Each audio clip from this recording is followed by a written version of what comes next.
Pago lejos, los desterrados.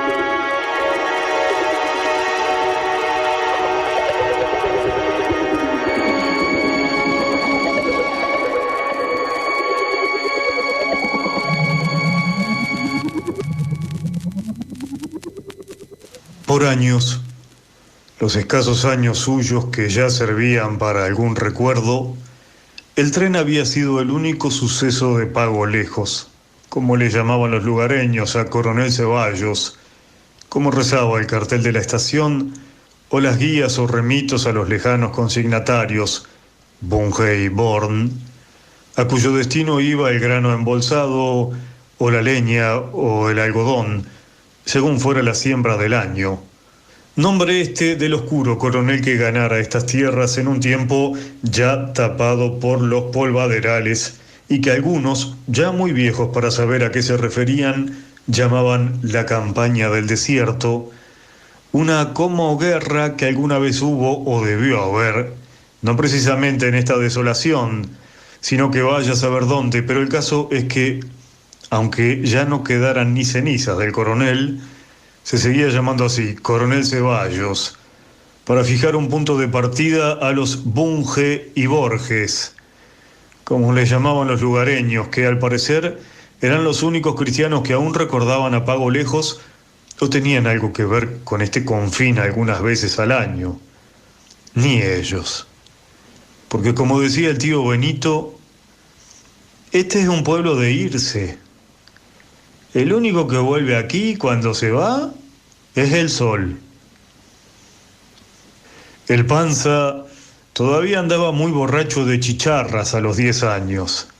La honda colgada al cuello, los bolsillos negros de moras, agujereados de piedras, las alpargatas reventadas en los dedos gordos de los pies, bigotudas, deshilachadas, para ponerse a entender otra cosa que ese portento de pitadas lejanas. Ese renovado acontecimiento de ver pasar, aunque más no fuera, a ese toro negro con un penacho de humo grueso sobre la testuz que arrastraba tras de sí 15, 20 vagones, haciendo temblar el aire quieto de los atardeceres con sus terribles bufidos que lo precedían desde mucho tiempo antes de que se lo divisara y la gente volviera a jugar a la eterna adivinanza. ¿Parará? ¿No parará? ¿Qué para, te digo? ¿Cuánto te jugás? Hasta que, parara o no, el tren seguía arrastrando su misterio, interrumpiendo el bostezo de aquella monotonía de la que, claro, nadie se daba cuenta si no pasaba el tren por Pago Lejos. De nuevo, nada. Que el turco vino como todas las veces que hacía lo que él llamaba la travesía, y paró el carro frente al rancho, pero de nuevo, nada.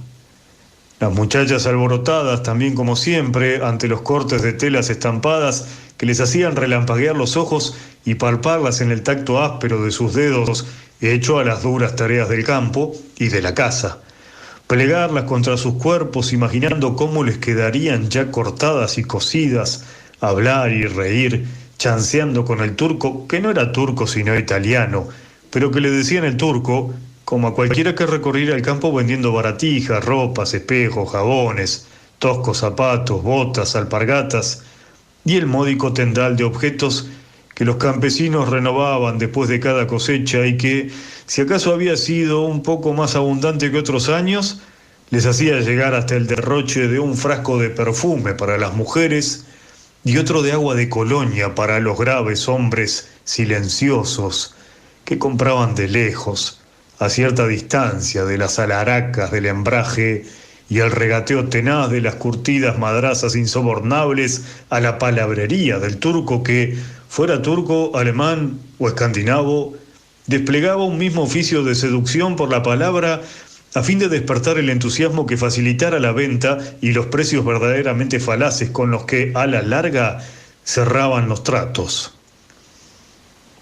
Todo venía igual, tal cual había sucedido temporada tras temporada, y el panza, aún lejos de la edad de presumir, alternaba su curiosidad con los juegos del perro, excitado por el revuelo del color de los trapos, y pensando que de todo ese jaleo él saldría favorecido con algún par de alpargatas nuevas, como siempre, o alguna tricota, porque el resto de sus ropas las heredaba siempre, también de su padre, aunque esa vez la rueda de los hechos iguales se le empantanó en un «Vení, muchacho», de su padre. «Probate estos zapatos», y súbitamente se encontró sorprendido por toda una sucesión de medias, pantalones, camisa y una chaqueta que lo sujetó por los hombros y lo ató de los brazos, mientras su madre se la tiraba de atrás y le ordenaba «enderezate», y fue ahí, en medio de su embarazo, cuando vio la guitarra colgada del techo de la carrindanga del turco y se dejó hacer y deshacer totalmente absorto ante el milagro. El turco, Salvatore Rossi se llamaba, dejaba siempre para lo último el rancho de los Quiroga, sea porque de ahí le quedaba más cerca la huella que lo llevaba al camino real, o porque más ciertamente le gustaba demorarse en los ojos y las pantorrillas de las hermanas del panza, que andaban, por lo menos 3 de ellas, a tiro de caer de espaldas, sobre todo si, como siempre, dejaba venir la noche para ser convidado al guiso y él, polvoriento de soledad y camino, bajaba para la sobremesa su acordeona del carro y atacaba el silencio austero de la pobreza con una remolina de polcas, rancheras y lánguidos valsecitos que, cuando llegaban al estribillo, adquirían una velocidad vertiginosa, donde sus dedos andaban a los tropezones pegándole, si no a la nota, por lo menos a la buena voluntad, y que cuando caían al brusco sol, do final, hacían exclamar al hermético Quiroga padre: «¡Está bueno! ¡Bonito el valsecito!», que era toda la gloria posible para el denodado buhonero, más empeñado en las miradas que en la tocada, como murmuraba muy por lo bajo la abuela Eleuteria, que, claro, ya a su edad no tenía paz con nadie. Pero ese concierto de sobremesa era solamente el prólogo a la noche que, convocada por la música que se amplificaba como un estallido en aquellas soledades, atraía a lo más dispuesto de aquel disperso vecindario rural que comenzaba a arrimarse, como quien no quiere la cosa, portando damajuanas de vino, botellas de cerveza o ginebra, chinitas de merecer y viejas dicharacheras en sulquis chatas de acarrear cereal y hombres de a caballo, hasta que el patio, engalanado de lámparas que nunca se sabía cómo aparecían, se llenaba de gentes y bancos de madera, mesas sacadas de adentro del rancho por algunos voluntariosos, sillas, banquitos desvencijados, y en lo que tarda una lechuza en parpadear, ya está armada una bailanta de no te muevas bajo la enramada del rancho de los Quiroga, y aunque a Salvatore se le iban los ojos en tropel detrás del vaivén de ancas de chamamé, no terminaba de aprender la vieja lección de los bailongos: el que toca nunca baila. El panza jugaba a las escondidas con los otros niños, corriendo a esconderse por entre las parejas de bailarines, cuando oyó a su padre que le decía al ronco Yáñez: «Fíjese en la coincidencia, esto viene a ser como la despedida nuestra, pues». Ya el amanecer se había gastado todos los gallos cuando, detrás de los últimos borrachos de morones, la fiesta se fue apagando entre bostezos, abuelas dormidas, muchachas ojerosas, y el paso desganado del turco, que se fue a dormir al carro después de un guiño inequívoco a la María Consuelo, que ahora tendría que esperar que se durmieran todos para seguirlo, aunque todas las sombras se habían desvanecido ya y un sol de pan casero giraba allá, en la línea distante de los montes, como si fuera a quedarse para siempre ahí, al filo del cielo y de la tierra. Ni un relincho interrumpió el silencio de la mañana azul. Una bandada de tordos cruzó el aire hacia la trinchera de las casuarinas y se diría que todo estaba dormido, a no ser por un ligero movimiento de la lona que cubría a modo de toldo el carro del turco, que se podía decir que era el viento, aunque esa mañana todo el resto de esa porción del planeta estaba quieto, sumido en un sueño inmóvil de alcohol y cansancio que duraría mucho más allá del mediodía, cuando la gente de Pago Lejos, desacostumbrada a trasnochar, se despertara como sobresaltada con esa sensación de bochorno y culpa de la gente de trabajo que, muy seguramente, ya no sabría qué hacer con el resto del día, como no fuera a comentar los sucedidos de la noche anterior, el recuerdo de algunas ocurrencias divertidas, el amartelamiento demasiado evidente de alguna pareja ya a las orillas del chisme que después recorrería el mentidero de los boliches y los velorios. Pero para entonces, para cuando la gente de la casa volviera del pesado sueño del vino, la María Consuelo ya habría bajado del carro del turco tan silenciosamente como subiera, y ellos mismos, carro y buhonero, ya no estarían frente al rancho, y serían a esa hora una lejana polvadera en el horizonte, si es que el aire fuera a seguir quieto y la polvadera durara, en esa luz del alto mediodía, como una nube gris a ras de tierra o una bola de humo. Lo que nunca nadie llegaría a saber, y hubieran pagado por verle la cara al turco, es que el comerciante de los caminos iba comiéndose la furia y mascullando un turbio malestar de burlador burlado. Me robaron la guitarra los hijos de puta. Pero no fue así el despertar. Allá por las 2 de la tarde, no. El panza salió del sueño entre un trajín nervioso y voces extrañamente urgentes, totalmente fuera del ritmo apacible de la vida simple. Dejen afuera lo que vamos a usar hasta último momento. Yo hablé por las camas anoche con los Chávez. Me ofrecieron 10 pesos por cada una de las que estuvieran buenas. ¿10 pesos? Y saben, las tenemos que tirar si no. Pero las camas solas, ¿le dijiste? Ve, claro. Los colchones no se los voy a vender. ¿En qué vamos a dormir allá? Y las demás cosas son viejas, no las quiere comprar nadie. Y bueno, regaláselas a la comadre. Yo, hasta último momento, no regalo nada. Por esa miseria de plata, más valdría prenderle fuego, mirá. Es al pedo rabiar, mujer, con este pueblo de mierda. Muchos besitos anoche para prenderse en el baile y la chupadina, pero cuando te ven apurado, ya te van a tender una mano. Es al pedo rabiar. Lo que es bueno, no me voy a acordar de estos medanales, ni en el día de juicio final. Me cago en Dios. Dejate de ofender al Altísimo, ya te va a agarrar cuando te murás allá arriba. Puta, sería bueno. Me gustaría encontrármelo cuando me muera.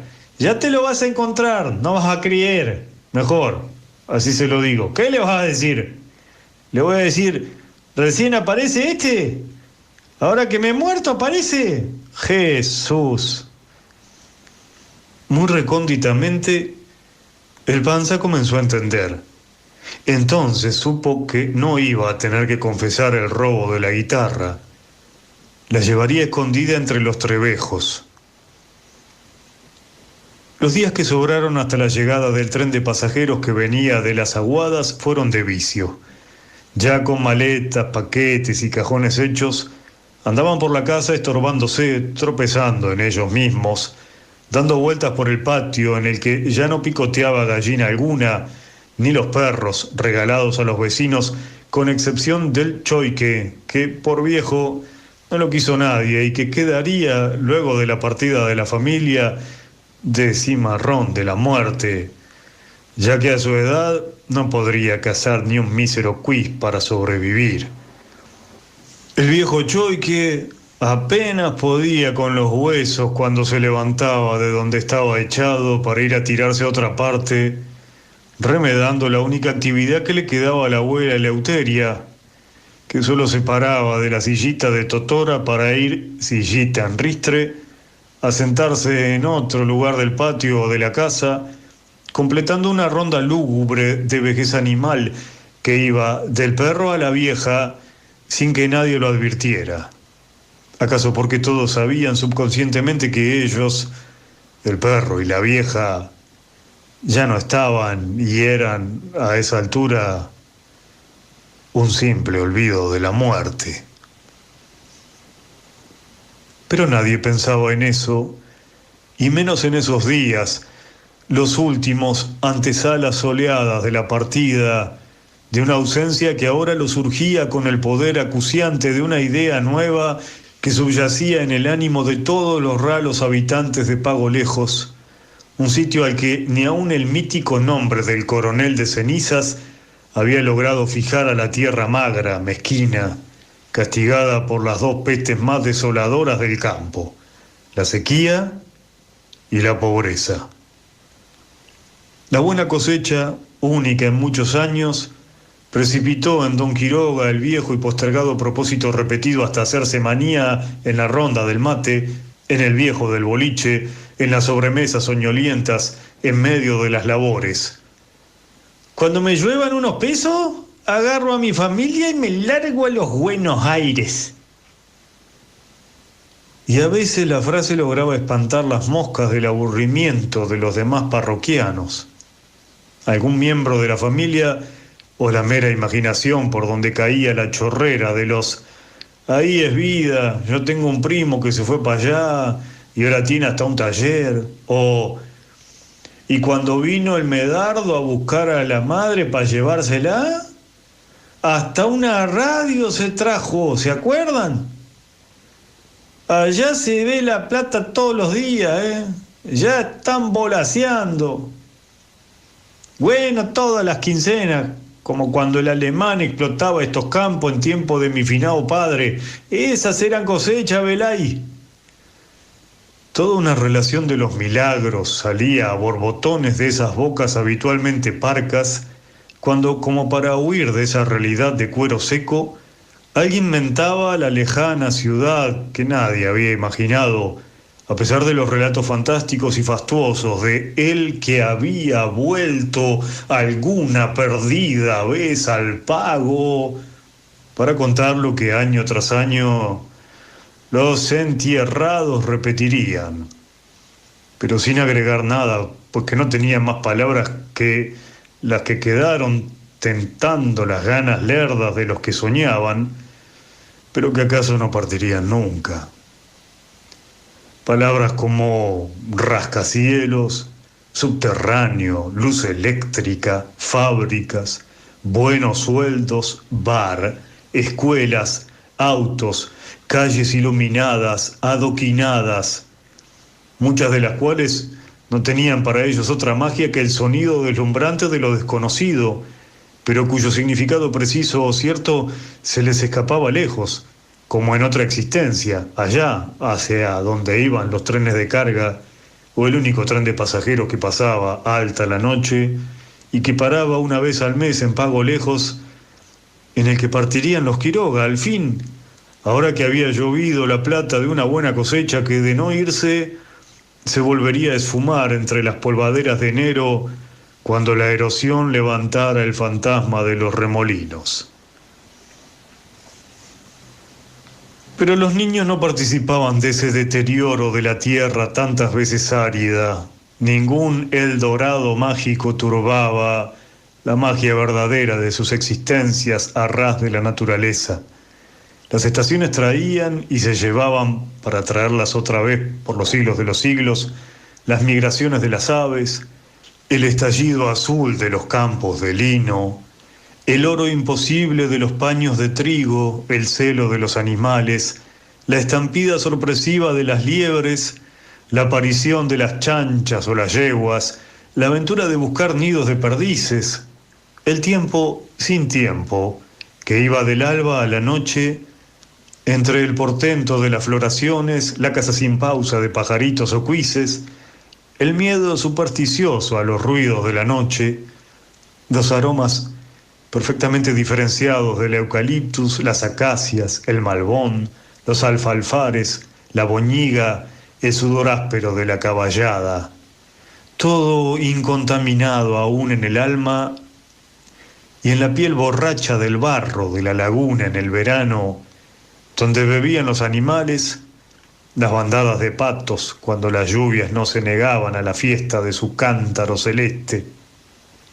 Ellos, el Panza y su pandilla, aún en la edad de abrir la boca, autorizados por unanimidad para el asombro, merodeaban por todos los rincones del pueblo, por los campos sin límites, incorporando toda la luz a sus pupilas, el sabor de los pastos a su saliva, el zig-zag de las lagartijas a sus reflejos, el sabor de los huevos de pata en el rescoldo de las fogatas, los jugos enmelados de los melones, la risotada bárbara de las sandías reventadas contra el suelo para comerle solo el corazón, la pelusa persistente de los duraznos, como que eran la materia del paisaje que, aunque exiguo, estaría allí siempre al alcance de la mano, abierto, oferente, sin retasear ninguna porción de maravilla que al parecer solo era visible y palpable para ellos los niños, ausentes de todo avatar que no fuera la picadura de una avispa, la agudeza de alguna espina, los resfriados del invierno, algún purgante para limpiar la sangre, la prohibición de montar la manca porque era mañosa y atravesada, y muy pocos percances más que pudieran empañar su residencia en el paraíso del que nadie podría echarlos nunca, como no fuera el crecimiento hacia la vida adulta que, de todos modos, era otro misterio. El Panza perdió el paraíso un miércoles de truenos y desgarbada lluvia, cuando vio enrollar los colchones, atarlos al medio, lo que les daba un aspecto de señoras descabezadas, y subirlos al carro de un vecino voluntarioso y comedido que los llevó a la estación, entre chubascos esporádicos que sus hermanas recibían con risas, y el inocultable júbilo de que por fin partían hacia la ciudad de los milagros, donde, aunque no lo supieran, los esperaba el siglo rugiente que ya ardía en la otra mitad del mundo, allende el mar, al que tampoco habían visto nunca.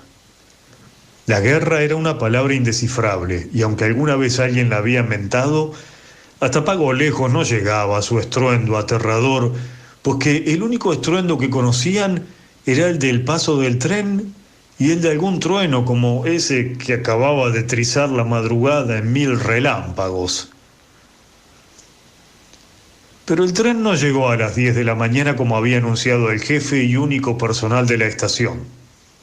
Tampoco al mediodía, ni a la media tarde, horarios que les fue anunciando el viejo ferroviario que con una indiferencia de palo seco liaba un cigarro detrás de otro, los pegaba con saliva y los consumía en medio de una humareda azul que le hacía achicar un ojo y arrugar una frente arrugada de pensar la soledad de ese destino inexplicable donde los años habían ido pasando como los trenes, ajenos y distante a su puñado de vida de hombre solo.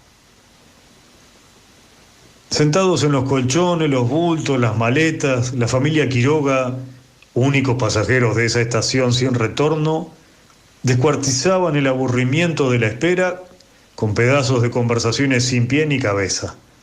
cansados de ir y volver por las mismas palabras ya resecas por la espera, pues los pocos vecinos que vinieron a despedirlos a las 10 se habían ido después de un par de horas largas de saludos, también enterrados en la demora de un tren que vendría cuando quisiera o no vendría.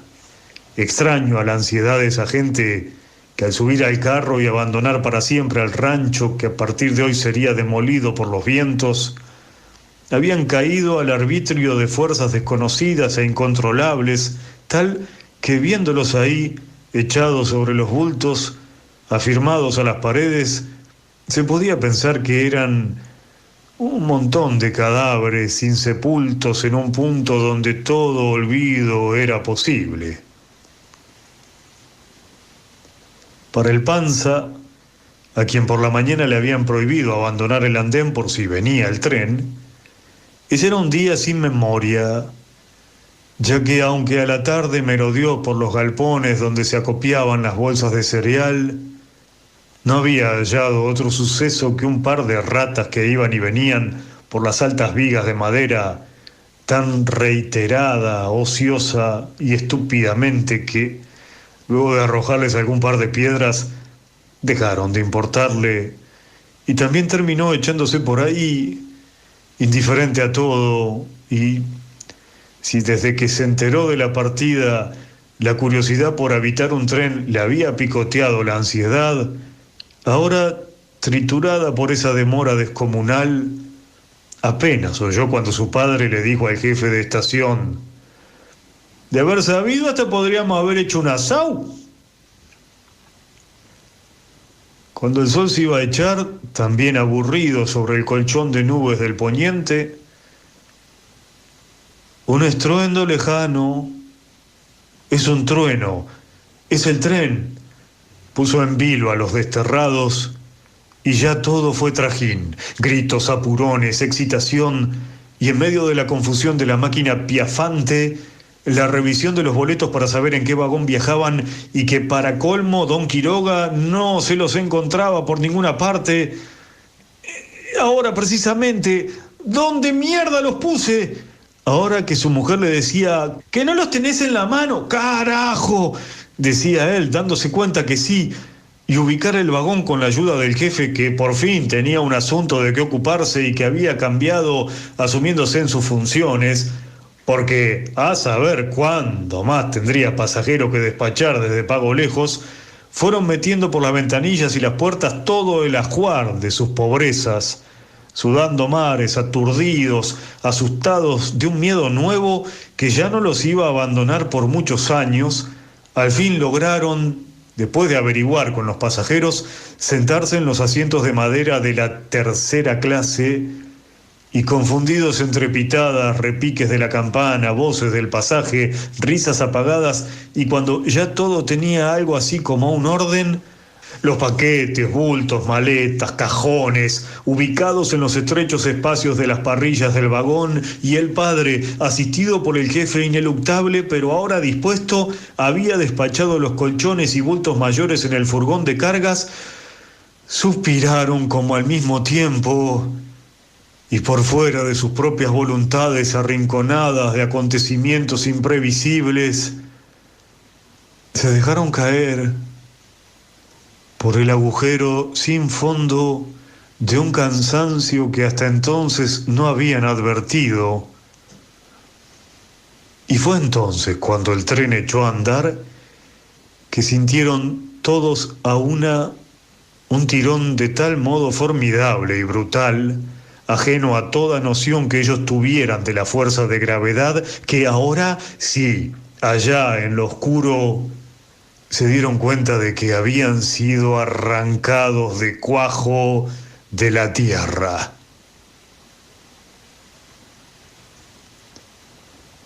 Cuando el Panza volvió a retomar alguna noción de las cosas y vio por la ventanilla temeroso al helado que el campo y los árboles, los últimos raleados árboles de Pago Lejos, viajaban para atrás, miró el compartimento atiborrado de gente como ellos.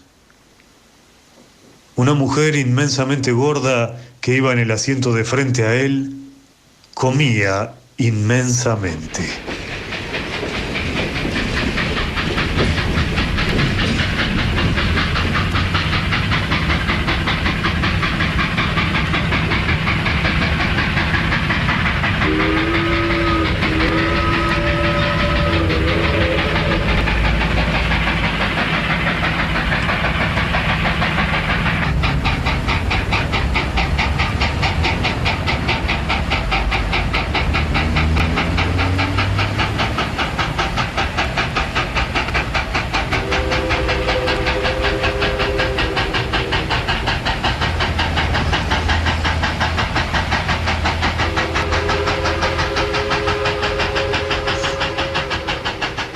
Cuando el alma les volvió a su sitio, a las primeras horas del monótono traqueteo, los Quiroga, unos primero, otros después, se fueron desempaquetando, aflojándose de los músculos, soltando las manos hasta ahí empuñadas y comprendieron o sintieron o supieron que la travesía en el tren iba a ser larga y ni podían suponer cuánto.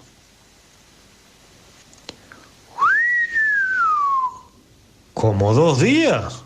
Asintió más que preguntó don Quiroga, y fue por un silbido largo, admirativo, hacia el asombro, porque jamás se habían puesto a pensar en la distancia, pues para ellos, constreñidos a un magro repertorio de palabras, lejos quería decir casi todo lo que no quería decir legua, pues la legua, era de algún modo mensurable, sumergidos como estaban ellos mismos en la distancia, sin saber que todo en el desmesurado país lo estaba y que ese, el campo y el cielo sin fin aparente, era el modo de ser, la existencia misma del hombre y la tierra argentinos, una fatalidad que lo acostumbraba a uno al silencio de ellos, de todos los pasajeros de tercera, que llenaban el enorme vagón, aunque ahora la excitación de este viaje hacia lo desconocido lo hubiera roto acaso a instancias de la trepidación a hierro viejo del tren que no admitía medias voces si es que uno quería entender algo y para que no sucediera que cuando su mujer le dijo «Bájame el paquete», señalando la parrilla, él entendiera «Sácame del brete», como entendió. Y es que, sea por hambre auténtica, sea por hacer algo, sea que vio que todos iban comiendo, acudió a ese recurso de la acción que tienen todas las madres para salir de cualquier embarazo o situación desconocida, estando como estaba entumecida de quietud solemne y recelosa desde que posó sus anchas nalgas en el asiento de madera, allá en la estación de Pago Lejos, ahora ya verdaderamente fuera de todo alcance.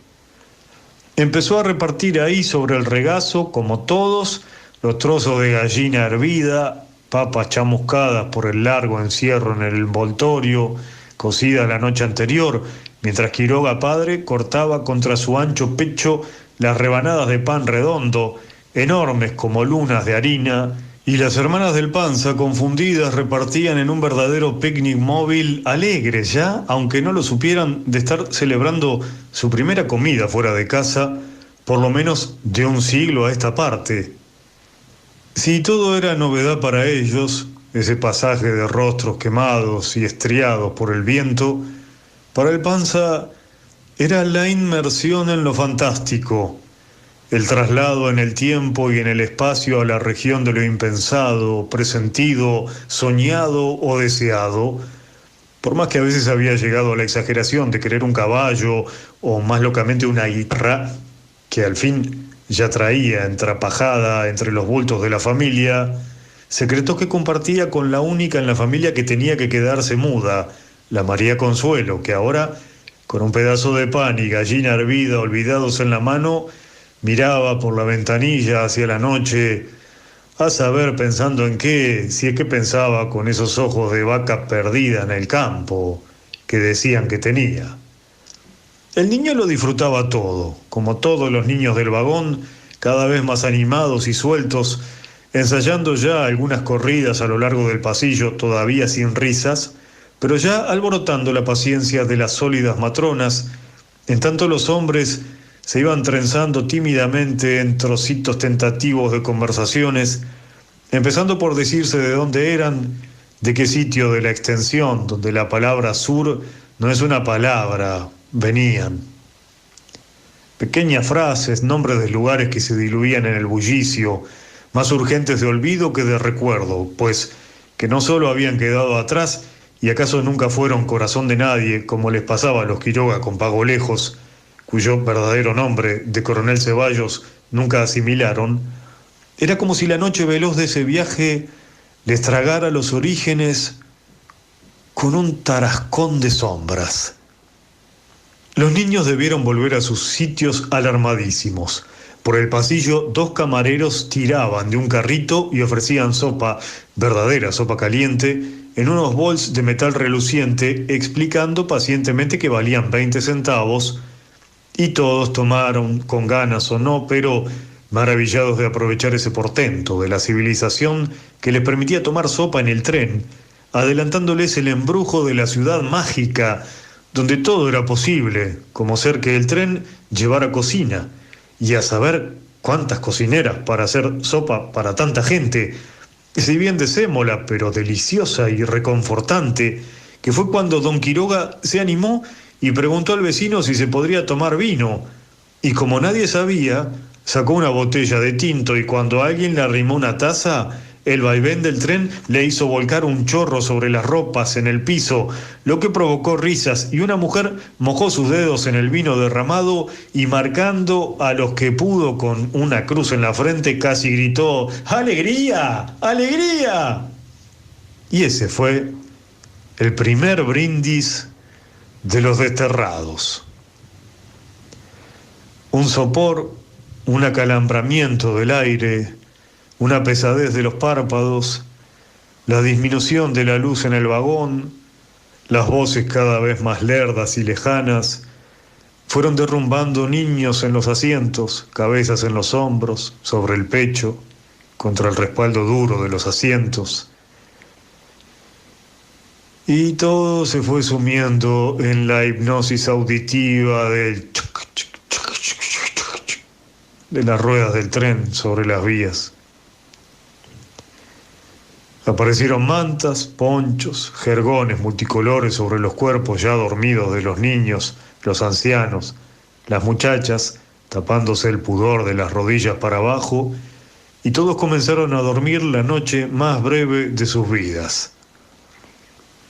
Vistos así, perfiles toscos, frentes estrechas, bocas generalmente grandes, labios gruesos, carnosos, entreabiertos en una fatigada respiración, pelos duros, renegridos, piel oscura como de un ocre tiznado, tirando a tierra, a dura tosca, eran nada más que un deforme montón de vida inerme, esparcida por el cansancio de ese vagón que el eufemismo inglés de los ferrocarriles llamaba de tercera clase, pero era de última, como para advertir al inmenso país a qué altura quedaba la prosperidad, el progreso y el destino de grandeza de los discursos de efemérides o de toma de posesión del bastón de mando, entre fraudes, puebladas y golpes de Estado, o en los sermones y homilías de las fundaciones espaciadas y piedras fundamentales, donde se proyectaba una escuela y después se construía un banco, o nada, que era lo más frecuente. Y ahí quedaba la piedra impertérrita hasta el boato de otro gobierno o la voracidad rampante de los yuyos, o un nuevo salmo aislado, celestial, equidistante del secadal de la vida provinciana, donde los familiares de las familias devenían funcionarios en una ronda alucinante en la que la rueda de la prebenda no dejaba nunca de girar un año y otro, hasta advertir décadas después que todo había quedado en su lugar y que así volvería a ser por los siglos de los siglos, a menos que, venciendo la molicie ancestral de la miseria, los padres tomaran la familia y huyeran hacia la Meca de la gran ciudad dormida a la vera del río más ancho del mundo, tirado sobre el sueño incómodo y sobresaltado de los vagones de tercera clase, de decenas, de asientos, de a miles, convergiendo como la materia prima desde todos los rincones de la inmensidad, ahora que el gran Yukón de la industrialización crecía a troche moche, iluminado por las llamaradas de la Segunda Guerra Mundial. De noche la distancia también duerme. La lenta oruga ve cómo el vientre del mundo y las luces de las ventanillas parecen un refusilo a ras de la tierra, aunque ahora la oscuridad haya borrado la línea del horizonte y todo, cielo y tierra, sea solamente un planeta de tinieblas. El silencio va partido por el medio. Un tajo de hierro veloz en tanta quietud divide a la noche por la noche y avanza como hacia un propósito ciego. Su carga palpitante ronda un sueño pesado, inestable, lleno de presagios, sin formulación alguna, a la altura de la conciencia, pero agazapados atrás, donde las ganas de una vida mejor tampoco saben imaginar en qué consiste y tengan, a la hora de explicarlo, más referencias a lo vivido que a las expectativas por vivir. Algunos llevan en los bolsillos, en las billeteras deshilachadas, al fondo de las maletas, un papelito astroso garabateado por una escritura torpe con la dirección de los parientes, un tío, un hermano, un amigo que añare ya emprendió este mismo éxodo y que a las cansadas ha hecho llegar una que otra carta a los lejanos pueblos donde su mariposa, raída de ir de mano en mano, ha aleteado el vuelo multicolor de las ilusiones, donde las frases "trabajo no falta", "el problema es la vivienda", "hasta radio tenemos", "siempre se está mejor aquí que en ese pueblo de mierda", han cimentado lenta y laboriosamente la decisión de partir huyendo de la desocupación crónica, los malos jornales, los ranchos atestados de vinchucas, la quemazón de los solazos sin tregua, la existencia sin acontecimientos, las malas cosechas, la frustración de las aparcerías, medierías, alquileres de campos magros, hipotecas lapidarias por 2, 3 generaciones que la muerte deja impagas para cobrárselas en las vidas que quedan. Ahí, en esos papelitos arrugados, la esperanza ha dibujado un mapa módico donde la anotación de nombres y direcciones no deja ver ninguna realidad. Entre tanto duermen mal y pronto. Despiertan sobresaltados, alzan la cabeza, apoyan de nuevo la cabeza donde pueden y vuelven hacia adentro del cansancio a buscar el sueño interrumpido. Tal vez alguno piensa que aún falta como un siglo y se deja caer hacia el vacío. Tal vez un niño llore. Nadie se queja. Eso nunca les ha servido. El único consuelo es ese. De noche, la distancia también duerme. Hacia el este infinito el día ha levantado un párpado violento, primero morado, luego violeta, después rojo. El día empieza lejísimo, pero la primera luz ha sorprendido al polvo danzando transparente en los haces enrejados del interior del vagón. Todos dirán: no pude dormir nada. Mientras se desperezan, la vida volverá a ponerse en movimiento amorosamente. Los niños despertarán de mal humor, las madres también. En alguna parte sonará una bofetada, también un llanto. El rumor de alguna primera conversación desganada preguntará qué hora será, dónde estaremos ya. Sonreirán los buenos días, pero acaso sin decirlo, solo sonriéndoselo al compañero de viaje. Adictos obligados a las pocas palabras, no las usarán tan temprano. Queda aún el día y parte de la noche. De nuevo estarán abocados a no saber qué hacer toda esa larga jornada, como en los velorios de poca gente. Ellos que no saben holgar, que no conocen el encierro, no solo las manos, todo el cuerpo les sobra ahora. Lo acomodarán en 100 posturas, se volverán a fatigar de no saber cómo ponerse, acudirán a los paquetes de comida, verán pasar con júbilo contenido a los camareros ofreciendo café con leche, sándwiches, bebidas. Habrá 1, 2 horas de ruidosa alegría en tanto desayunan, mas luego los niños volverán a corretear por el vagón, ahora ya ante la indiferencia de las madres que le han tomado confianza al habitáculo, aunque no lleguen a comprender plenamente que ellos son los pasajeros, los destinatarios de ese tren, ignorantes como son de cualquier derecho que les corresponda. Más bien están hartas y dejan hacer.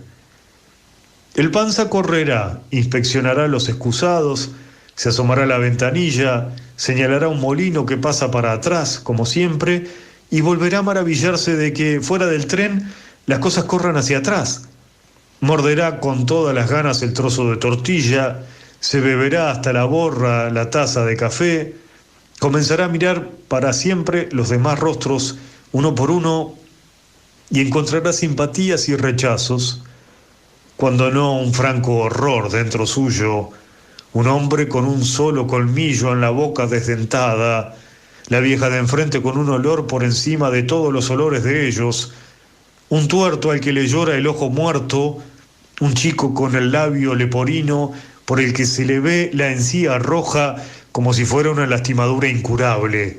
Jugará con una mosca que al fin se la llevará el viento por la ventanilla, se empacará en el tedio. 5 o 6 asientos más adelante se armará un truco.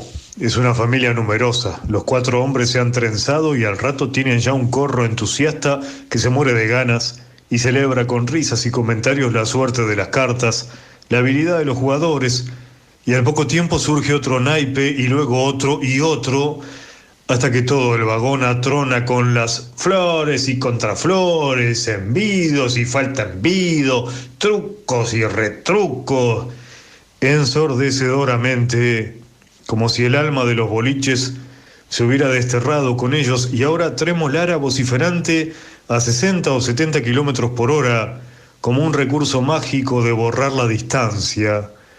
Durará toda la mañana el ritual del naipe. Surgirán parejas de jugadores invencibles pavoneándose fanfarronamente al modo de los sábados allá en el pueblo. En los pueblos de donde cada uno viene, y la buena o mala suerte inaugurará simpatías, el rodeo de una nueva amistad que el viaje irá profundizando y un bienhechor deshielo de la timidez que hasta el truco los había mantenido tiesos, recelosos, distantes y como prisioneros del silencio, esa armadura fascinante de los pobres de la tierra. Las mujeres no. Las mujeres son más hoscas todavía y como tienen que defender sorda pero enérgicamente sus espacios vitales para los bultos y los niños, aún no traspasan las frías cortesías de las palabras o gestos imprescindibles a fin de no perder un milímetro de la ínfima comodidad conseguida.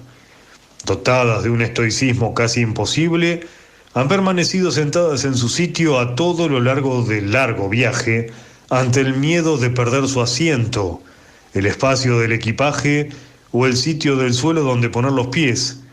Ellas no pactan con el enemigo.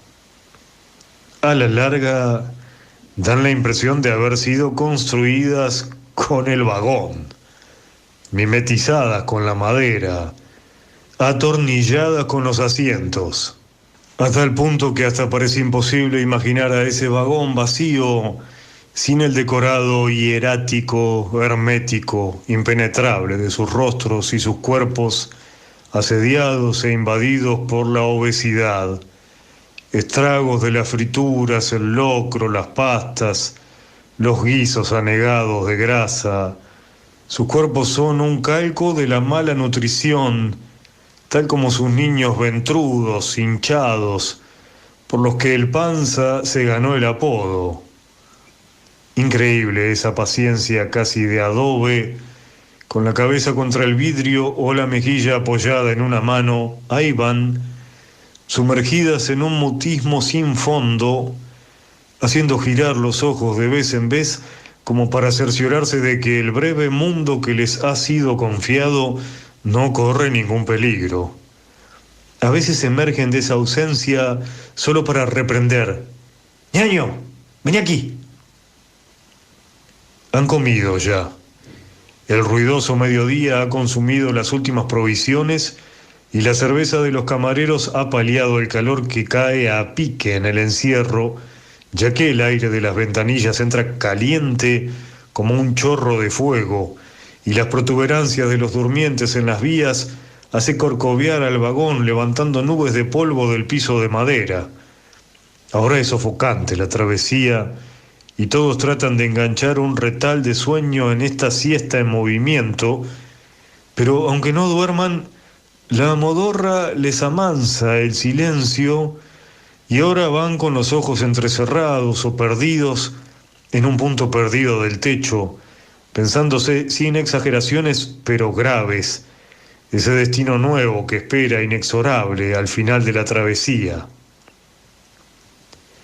Venidos de todas partes, mapa del desamparo, solo tienen esas manos de grasa, esos brazos potentes, ese ejercicio de las privaciones que los hacen a la fuerza ascéticos y frugales, como hubieran querido ser los ayunadores a la búsqueda de Dios. Por el contrario, ellos han huido de la paz de su contemplación bucólica y escuálida para buscar lejos de su paisaje el pecado de gula para todos sus apetitos. Los que tienen pan, manteca, techo, y los que no tienen ni sospechan que tendrán cuando el monstruo industrial los engulla. ¿Cómo se llaman? Aquí y a donde lleguen los llamarán por el lugar de origen, dando lugar a un curioso juego de deformaciones del nombre de sus pueblos y provincias. Cata serán los catamarqueños, Punta, los puntanos de San Luis de la Punta, Menducos, los mendocinos, Opas, los jujeños, Gauchos, los salteños, Mensú, los misioneros, y así, un repertorio despiadado de apodos urgentes para no complicarse recordando sus nombres en los sitios de trabajo donde los destinará la suerte, el azar, el caos del aluvión de Babel, donde solo se estimará su jornada de trabajo y un nombre perdido, dactilografiado en un sobre de paga, en la mesa de entrada de algún hospital, en el certificado de defunción. Nada terrible les espera entonces, solo el anonimato en el que han vivido, con la diferencia que ahora, a las puertas de Jauja, la insignificancia de sus vidas será por un momento aterradora. ¿Y es acaso ese presentimiento el que vienen pensando en la siesta pesada de ese día que para ellos será el más largo de la historia? De la única historia que podrán recordar en los años venideros, cuando el vino confidente de alguna cantina marginal de Buenos Aires les haga decir: ¿cuando yo vine de Rancul? No. Las palabras no las va a recordar el Panza, por eso se queda en los rostros, fija las muecas, retiene la torsión de una boca, sujeta un ademán del dorso de la mano sobre el rostro brillante del calor de la tarde. Las palabras no, ni una. Muerto en vida, mire. Lo que digo, si uno se queda lo tapa la arena. Íbamos a la zafra, pero al pedo. Todo queda en la proveeduría cuando le hacen la papeleta. Yo volví 3 años y a pagar lo adeudado del año pasado. Y después las cosechas, Hay que andar como la gata parida, recogiendo aquí y allá puñaditos de maíces, algodón, bolsas de trigo. Pagan lo que quieren. Como uno ya está ahí, agarra el jornal que le ofrecen o se va. ¿A dónde? Y con hambre. Yo tenía en arriendo un campito, pan pa' hoy y hambre pa' mañana. Lo peor es que no se progresa nada. Pasa un año, otro, y en las mismas, paisano. Viene el patrón y me dice, pero arregle el rancho, don Zenón, ¿qué le cuesta? ¿Qué me cuesta? Palos, cañas, adobe, alambre, tiempo. ¿De dónde los voy a sacar? Yo supe tener un contrato de viña en San Juan. Trabajaba toda la familia y el único que cobraba un sueldo miserable era yo. El patrón me decía, cuando tengamos una buena cosecha, sin granizo ni piedra, nos paramos. Cayetano, vino la buena cosecha, hicimos la cuenta y tenía razón. Quedé parado en el camino, con la mujer, los hijos y mi miseria. La tierra es amarga, mire. Cuando da, no da pa' uno. Y como ellos ponen la propiedad, el capital, sí, pero nosotros ponemos el lomo, qué joder. Y en el pueblo mío, a usted se le enferma un niño y ¿qué va a hacer? Ni curandera, vea. La maestra vino un día y me dice, sus niños tienen que ir a la escuela, no deslomarse en los surcos. Es ley, es obligación. Yo le contesté, bueno, lléveselos. Después venga a comer, obligación con nosotros. Los rostros solamente en los ojos del panza. A las palabras se las llevaba el viento.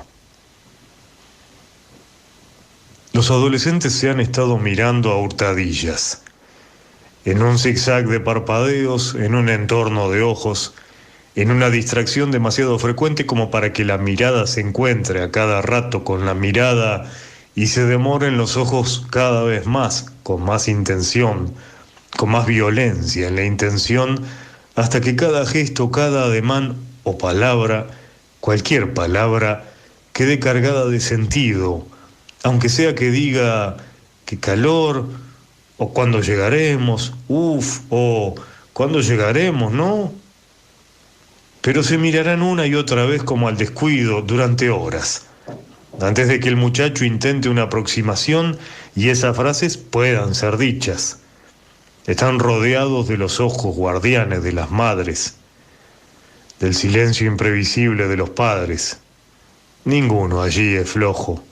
Son hombres duros y no hay entre ellos mansos para acorralarlos con un chúcaro, como suelen decir, apelando a las comparaciones de la vida campestre que no conocen otra.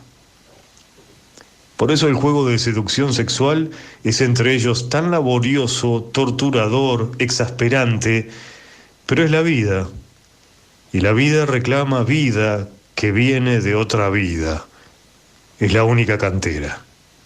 Por eso tiene 1000 ardides para horadar la roca. Los muchachos se pasean por el pasillo, las muchachas también. Es una vuelta del perro horizontal, de ida y vuelta. Las chicas no van tomadas del brazo porque la estrechez del vagón no lo permite. Tampoco les permite conversar entre ellas con ese tono de indiferencia hacia todo. Incluso la conversación que se suelta, se desarma, se diluye miles de veces, lo que las obliga a repetidos, como para continuar diciendo algo que no venían diciendo, pero que permite la fracción de segundo de la mirada sin arriesgar demasiado, porque pudiera ser que no, que la muchacha quedaría baldía, pagando, abochornada con el peor de los bochornos a esa edad. Pero encelados se buscan lo mismo, trabando conversación con la madre que no puede cerrar la ventanilla, o el padre que se quedó sin cigarrillos, o los chicos que no tienen con quién jugar.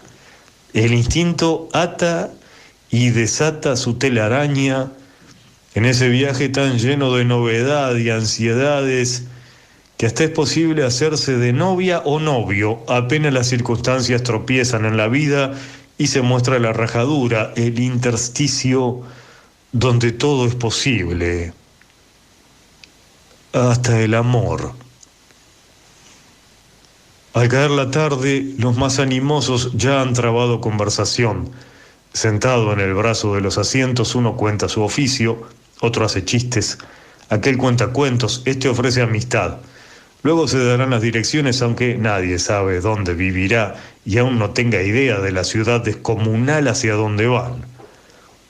Otro pueblo, amparado en decenas de ellos, iguales a los suyos.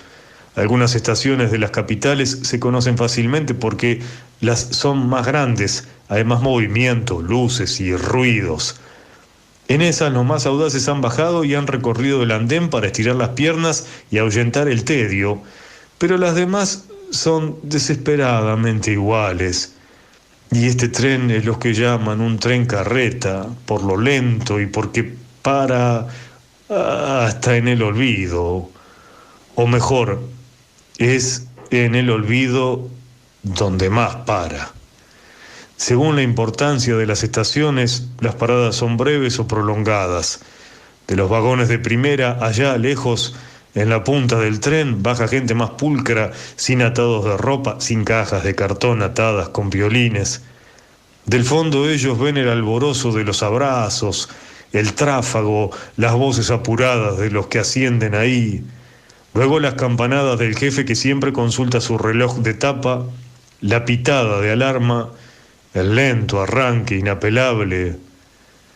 A veces se ve una calle aledaña, la vida inmóvil, algún letrero, Compañía Indian Rubber, una bomba de nafta como un vigilante petrificado. La vida de los días iguales que el tren borra con un ademán de misterio.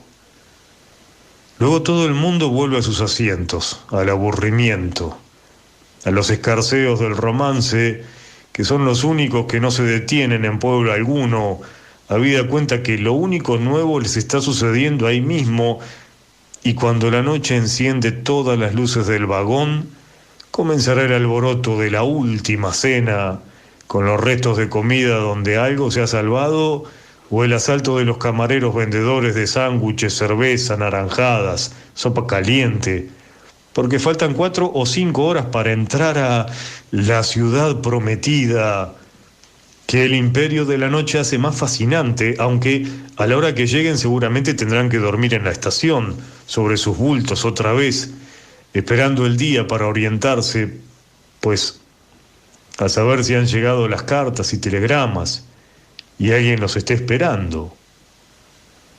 Pero ahí están, agachados sobre sus mordiscos, masticando más sus pensamientos que la ración, bebiendo de las botellas, más animados en las ganas de conversar, aunque sea con la boca llena, intercambiándose los datos en otros papelitos raídos, con gran tarea de los pocos que saben escribir, que adquieren de pronto una importancia impensada hasta para ellos mismos.